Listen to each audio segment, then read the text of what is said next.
Hello guys! Welcome to my channel! So for today's video ay magluto tayo ng tomato tofu soup recipe. Ito ay simpleng luto lamang guys at masarap na sabaw. So una meron tayong coriander for garnish. So i-chop lang natin. Then of course may onion is yung tangkay nito. So, i-chop lang natin and ito ay yung panggisa natin. And yung leaves naman ay ating gagamitin pang garnish. So, ayan. So, double purpose siya guys. So, walang masasayang.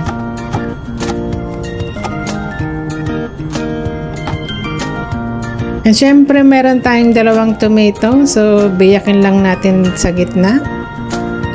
And saka natin ilagay sa isang bowl and then lagyan natin ng hot water para mamaya ay tanggalin natin yung skin. Ayan, ganyan lang guys. And then takpan natin and then set aside. So ayan, tanggalin natin yung skin para mas soft.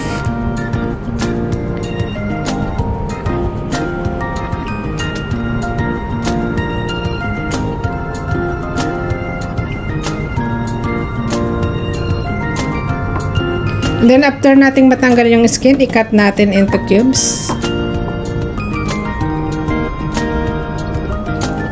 So ayan. Ganun lang kasimple guys.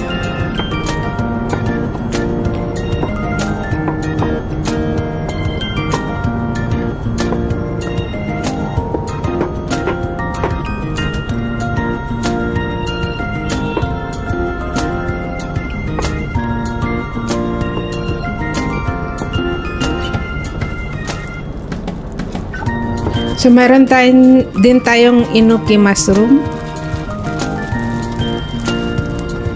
So, tanggalin lang natin yung pinaka-hard dito sa roots niya. And then, saka natin hugasan mamaya before natin tutuin.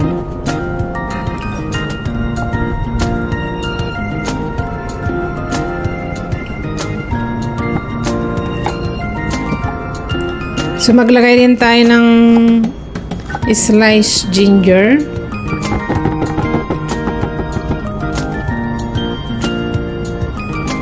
And then, meron tayong tofu for soup. So, i-cut natin into cubes. So, tofu smooth tofu soup.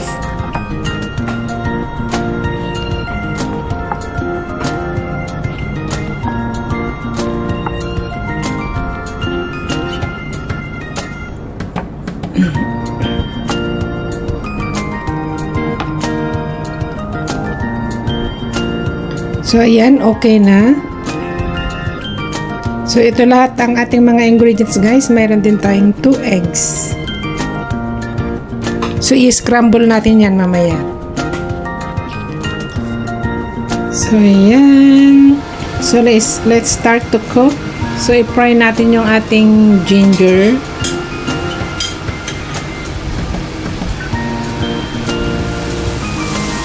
At syempre, yung ating onion.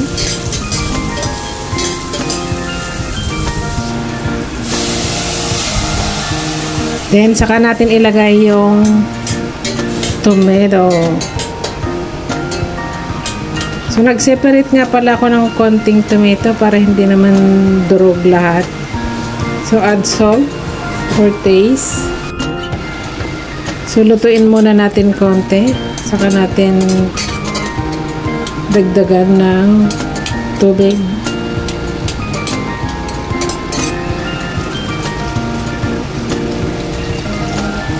So, add water.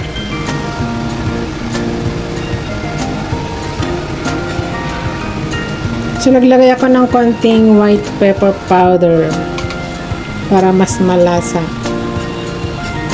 So, ayan, itagdag natin yung konting tomato para may makita namang tomato para hindi sila lahat durog. Then, idagdag natin yung ating tofu. So, pakuluan lang natin. Then, maggawa tayo ng cornstarch para pampalapot. Then mag-scramble tayo ng 2 eggs. So yan.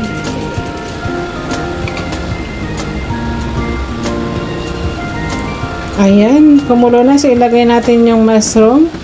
So step by step to guys. Madali lang kasing maluto yung mushroom. Then yan. So ilagay natin yung cornstarch para lumapot yung sabaw. So itong ginawa ko guys ay good for 5 persons.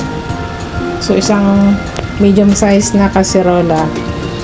Ayan, mukhang masarap na. And then next ay ilagay natin yung spring onion, and then add natin yung scrambled egg. Ayan, mabilis lang talaga siya maluto. Ayan. Then isunod natin, ilagay natin yung